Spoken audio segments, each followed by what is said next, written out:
Competent Communications Manual. She will be working on speech number 5. The focus being the use of body language, so pay attention to her body language tonight.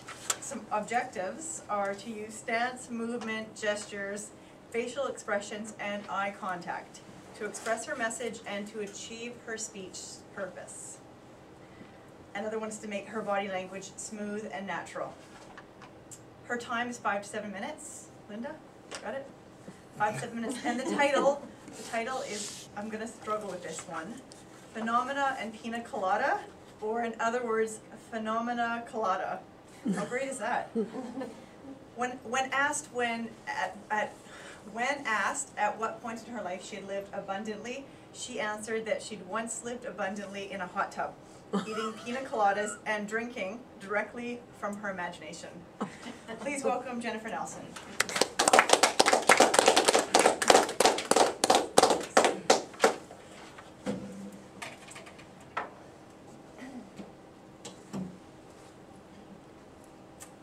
Madam Toastmaster, fellow Toastmasters, and our welcome guests, I would like to share with you a tale of a sojourn to the far side of Abbotsford.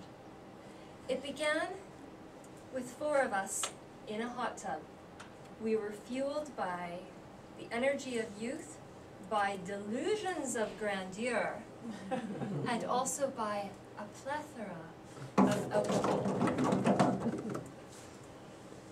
In this hot tub was my husband at the time, Ron. He fancied himself to be a character somewhat like Dr. Hunter S. Thompson, so he was wearing a pith helmet, sunglasses, and he had a cigarette holder clenched between his teeth and a big smug smile on his face. Also, my very best girlfriend at the time, Drea, and she was sort of squirming around in the hot tub. At first I thought maybe she was trying to look sexy for her boyfriend, but eventually I realized she was just trying to get the hot tub jet into the right spot on her back. And her boyfriend at the time, Tony. And Tony was sitting in the far corner of the hot tub, and he was mumbling something into his tiki glass about, "My feet are getting wet." So I was looking fondly at my friends and thinking, this is grand, but we have had a long summer of doing this. And suddenly I had an epiphany. And so I said, my friends, I have had an epiphany. I will lead you all on an adventure to a gravity hill. Da-da-da-da-da! Well, Ron was so impressed with the idea that he unclenched his teeth and his cigarette lighter fell out into the hot tub and caused a great kerfuffle at his end of the hot tub. Tony very earnestly looked up from his drink, sat upright, and said, "I demand to be in on this excursion." And Andrea just squealed with delight. She said, "Oh, tell me, I've never heard of a gravity hill before. What is a gravity hill?" So I'll share with you what I shared with them. Fact number 1. Gravity hills are a phenomena that occur around the globe. What happens at a gravity hill is gravity appears to act in the reverse of what you would expect. So in other words, cars, roller skates, marbles will all roll uphill. And if you're trying to run downhill, it's really taxing. Some people attribute it to an optical illusion. Some people have tried to attribute it to the mineral elements at those sites, and some people have given it supernatural reasons. Fact number 2. There is a very well-known gravity hill in the Maritimes. I have seen it documented on television twice, and I have even read about it on the internet in more recent years. Fact number 3. The Maritimes is too far for a day trip from Langley. Fact number 4. There is a lesser-known gravity hill in the Fraser Valley. And it is not documented on television. As far as I know, it's not on the internet. But the existence and the location of this gravity hill has been handed down by oral tradition to a select few. Fact number 5. I'm one of those select few. And it was right about then that fear number 1 set in. Now, I'd heard the story 10 years before. What if I couldn't find the gravity hill?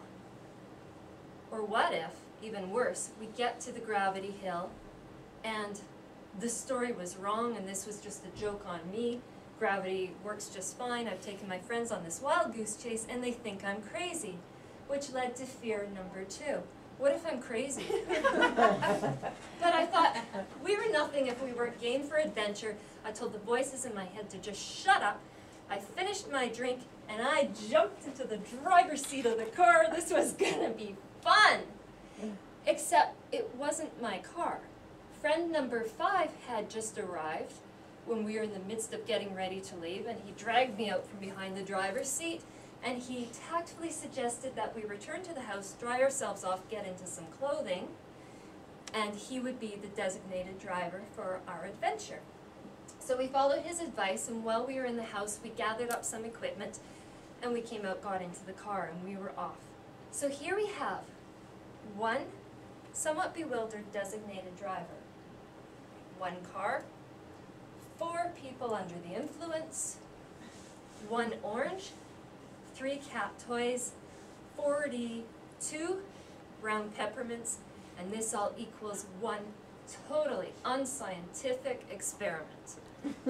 We are on our way, and I was trying to extract the memory of the directions to the gravity hill from an alcohol-addled brain, as I told you. When we were driving out, I also realized that another difficulty was the fact that some of the landmarks were independently mobile. So if you do go, a word from the wise, if you happen to be lucky enough the first time you pass the pasture and the cows are actually in it rather than the 5th time, this is where you turn right instead of left. But eventually I did guide us to the gravity hill. We all got out of the car, and Ron gave a very dramatic flourish of, "Release the peppermints!" And we did. We released our peppermints, we released the orange, we released the cat toys. We had a golf ball from the neighboring golf course drop into our experiment and become a part of it. We talked to the locals in the neighboring yards. We were spied upon by looky-loos from their windows, wondering what we were doing. We surveyed the land to see if there was in fact an optical illusion at play. A passing bicyclist picked up the golf ball and threw it back onto the golf course to a golfer who had been waving his club and yelling something about it being his last ball. We tried dousing with a string and a ring. And we put the car in neutral, let it roll where it may, and we tried running. And I can tell you that the gravity hill did live up to expectations, and things rolled up. However, despite all of our experience and our experiments at the gravity hill, we really could find no explanation for this phenomenon, this freak of nature, this blatant exhibition of the unruliness of gravity, beyond that which had been provided to us by our favorite cartoon character, the Tick, when he said, "It just goes to show you that Mother Nature has a lot of tricks up her green sleeves." Ladies and gentlemen, this has been a tale of legendary proportions, and therefore I feel I must leave you with some morals. And I offer you this: may you always find delight in nature. May you be wise enough to never drink and drive. And may your hot tub of life always be filled with friends who are willing to join you on a zany adventure. Madam Toastmaster.